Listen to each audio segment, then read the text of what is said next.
Shri Venkateswara gold తాకట్టులో ఉన్న మీ బంగారాన్ని విడిపించి కొనబడును.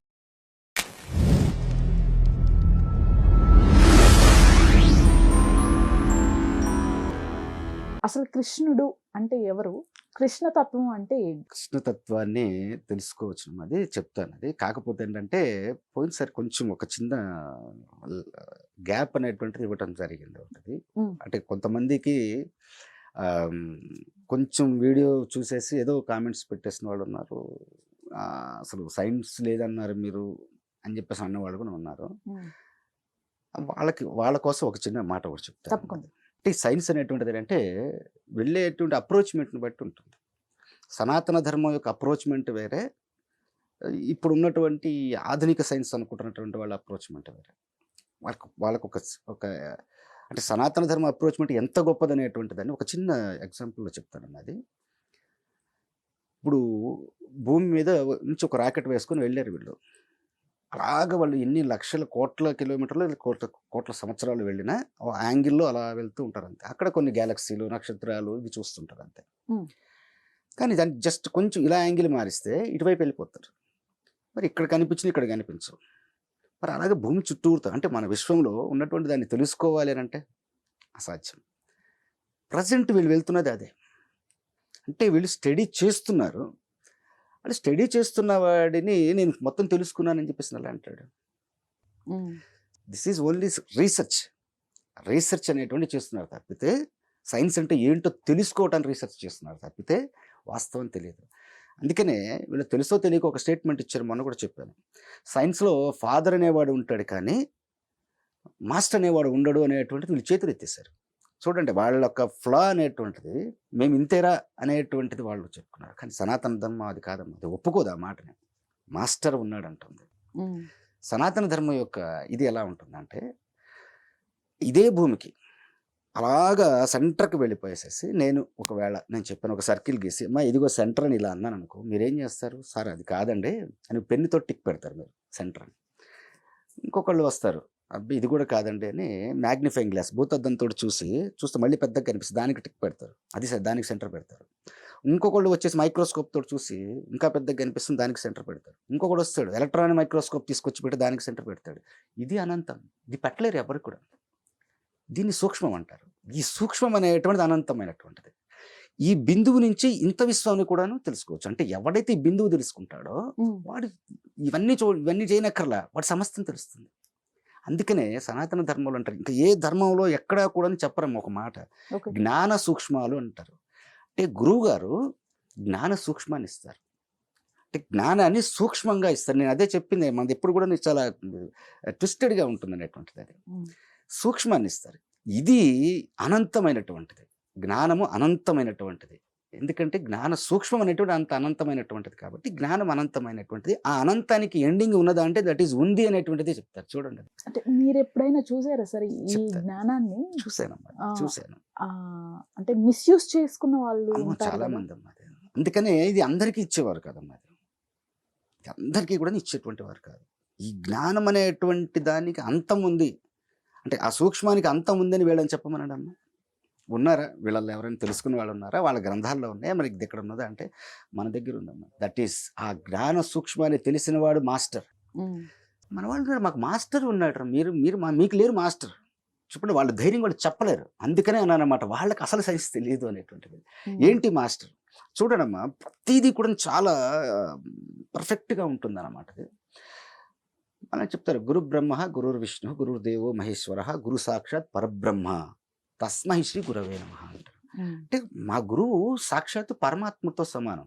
అంటే పరమాత్ముడికి తెలిసిన జ్ఞానం ఇంకెవరికి తెలియదు. అంటే అంత ఎటర్నల్ జ్ఞానము ఇచ్చే గురువు మాకున్నాడు అంటారు.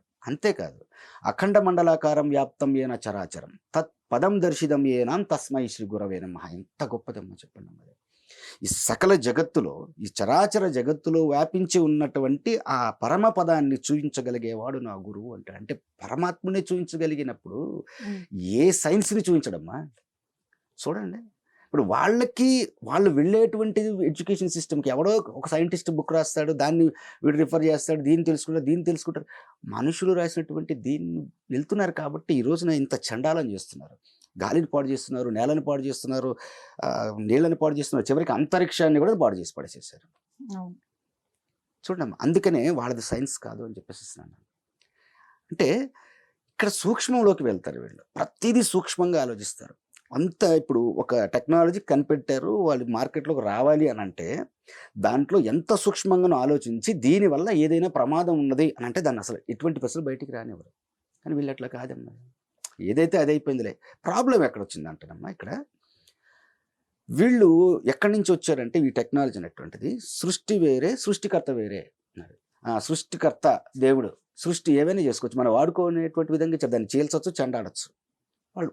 వాళ్ళ స్ట్రాటజీ అంతే ఉంటుంది. కాబట్టి వాళ్ళు ఇలాంటి ధోరణిలో వెళ్తున్నారు. కానీ సనాతన ధర్మం అలా కాదు, సృష్టియే పరబ్రహ్మ అన్నారు. అంటే ఇందులో గాలిని పాడు చేయడానికి కూడాను మన వాళ్ళు ఆలోచిస్తారు. గాలికి ఏమైనా ఇబ్బంది కలుగుతుంది, నీళ్ళకి ఏమైనా ఇబ్బంది కలుగుతుంది, నేలకి ఇబ్బంది కలుగుతుందని ఆలోచిస్తారు.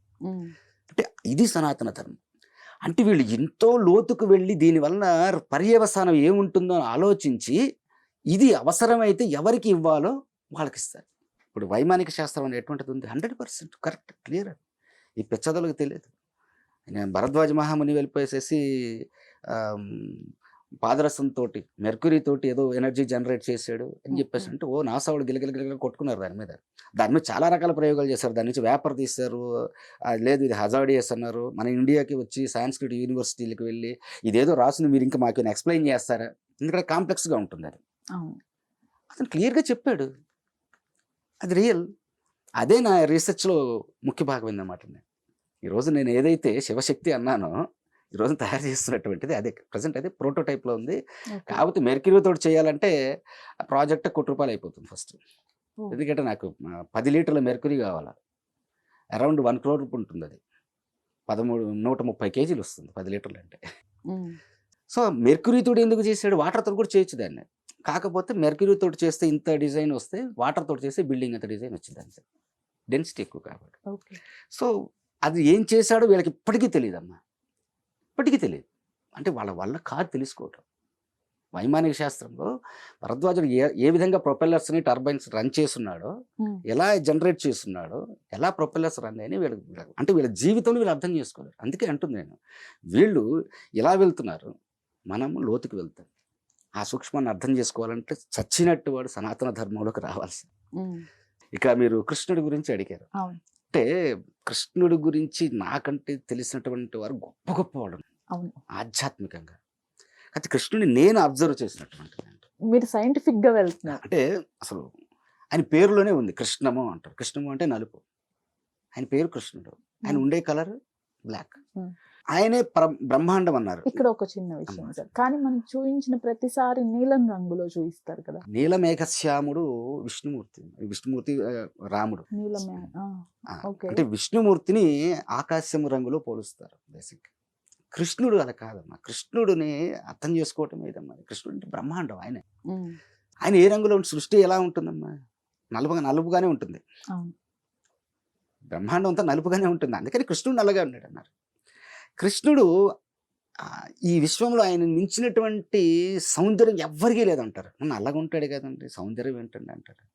ఈ బ్రహ్మాండమే ఆయన ఉన్నప్పుడు ఈ బ్రహ్మాండంలో ఉన్న సౌందర్యం అంతా అతనిలోనే ఉంటుందమ్మా. బ్రహ్మాండంలో ఉన్నటువంటి సౌందర్యం అంతా ఒక దగ్గర పెడితే ఎంత ఎంత ఉంటుందమ్మా, మనం చూడగలమా, చూసామా ఎప్పుడన్నా, ఇప్పుడు మనం చూడగలమా చెప్పండి. అంతటి సౌందర్యం ఉన్నటువంటి వాడు కృష్ణుడు అమ్మ. అసలు ఆ సౌందర్యాన్ని ఎవరు కూడాను వర్ణించలేరు. ఆ రోజున వాళ్ళ అమ్మగారు పెంచిన తల్లి యశోదమ్మ, ఏం మట్టి తిన్నామంట నోరు తెరువు అని చెప్పేసి అంటే బ్రహ్మాండం అంతా కూడా ఆయన నోట్లోనే కనిపించింది. ఆయన కృష్ణుడు అతను అవతారి అంతే, అవతారం కాదు. అందరూ మిగతావన్నీ అవతారాలు, ఆయన అంశతోటి వచ్చిన అవతారాలు. కానీ డైరెక్ట్గా ఆయనే పుట్టేసాడు. ఆయన శంకు చక్ర గదా పద్మాలతోటి విష్ణుమూర్తి కృష్ణుడు డైరెక్ట్గా అతనే పుట్టేశాడమ్మా. డైరెక్ట్గా పరమాత్ముడే పుట్టాడు. అందుకని అతను ఎవ్వరు కూడా ఈ రోజు వరకు చెప్పుకోలే. మనం చూడండి దశావతారాలు నేనే దేవుడిని అని చెప్పుకోలే, కృష్ణుడు ఒక్కడే చెప్పుకున్నాడు నేను భగవానుడిని. ఆ భగవానుడిని అని చెప్పుకున్నటువంటి భాగవతం చదివితే ఉంటుందమ్మా,